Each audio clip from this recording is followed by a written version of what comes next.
Political Power Panel is here. Republican strategist Ford O'Connell, conservative author Kristin Tate, Democratic strategist and radio host of The Filter on Sirius XM Progress, Nomiki Konst. Good to see all of you.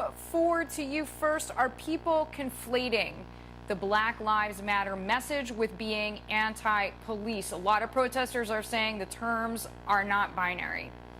I think they are, and the reason why this is happening is because everyone's extremely emotional, and I have to say that a lot of white Americans don't know what it's like to be black and don't understand what it is they're seeing, but at the same time, there are no facts, or very few facts, when it comes to police and shootings for Black Lives Matter to make its case. They're upset about a lot of different things, but they're not focusing in on solutions. What they're focusing in is drawing attention to something that they can't necessarily prove. All right, Kristin, I want to ask you a follow-up question because Texas Lieutenant Governor Dan Patrick, and I'm going to read his words, called protesters in Dallas hypocrites for running when the sniper opened fire, expecting men and women in blue to turn around and protect them. So this is just part of the position that law enforcement is in right now. What is your opinion? Oh, it's a horrible position that they've been put in. You know, when I went on Facebook today, I'm seeing my millennial friends who are liberals saying things like these police in Dallas deserve to be shot.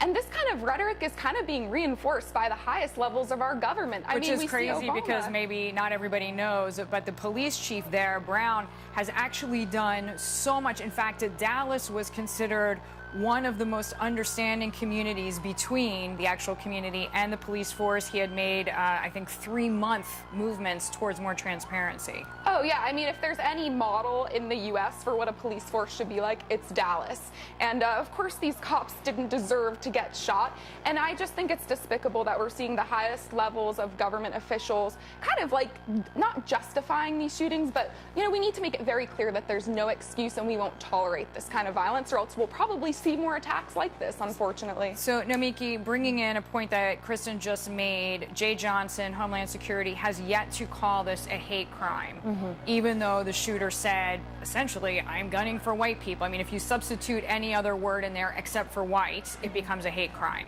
What are we missing? I think Jay Johnson, in every single case, as well as the president, has always waited for the investigation to be conducted on both sides. And nobody is condoning violence on either side. In fact, another police chief even talked about how there is a problem in the police force. He's a Minneapolis police chief, and he said that there are militarized weapons being handed to 25-year-olds. A lot of these guys, it's a tragedy. They're Iraqi war vets or Afghani war vets. They're coming in, and the only jobs they can get are in the police force.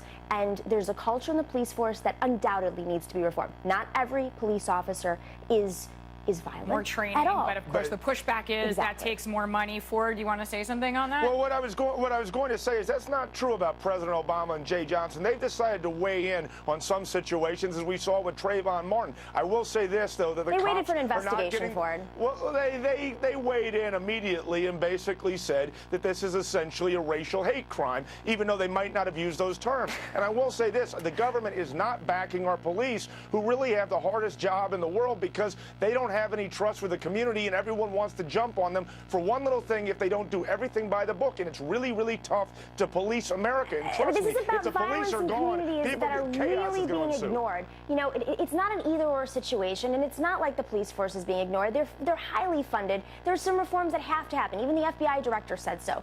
But the problem here is that you have a community that is hurting, that is being targeted, and that is not debatable. That is just not debatable. We have thousands of videos that are out of people being slammed to the ground. The New York Times is debating that. Can you make an excuse? Why is it that you have police officers shooting unarmed men? I mean, there's no excuse for that, Ford. White people are being shot by police, too. We don't know what the police procedure was or what the incident was. It is people of color are being targeted. We've seen that in New York. White people are being targeted, too, though. I mean, well, where? Oh, are you kidding me? 2 times as many white people are shot every year by police than black people. That's absolutely Where is that number true. from? Look at the Washington Post last year put out a report on this. Of course, white people make up a larger percent of the population, so you know we expect that. But within minority communities, there's a larger percent of crime happening, you know, for the population. So of course there are going to be more run-ins with the police, with people who. No. There's a larger amount of targeted crime. You know, whites smoke just as much weed, do just as much drugs as African Americans, yet they are targeted and they are arrested at a higher rate. One thing I would say about that, to your point, Nomiki, is the idea that affluent, I won't break it down by race, race, but it's more a class issue. Affluent people can go and have access to the drugs that they want, whereas poorer classes are buying them on the streets. We have to leave it there. I want you all to come back. This is an important conversation. Ford, Kristin, Nomiki, thank you. Thank you, Deirdre. More on the politics of the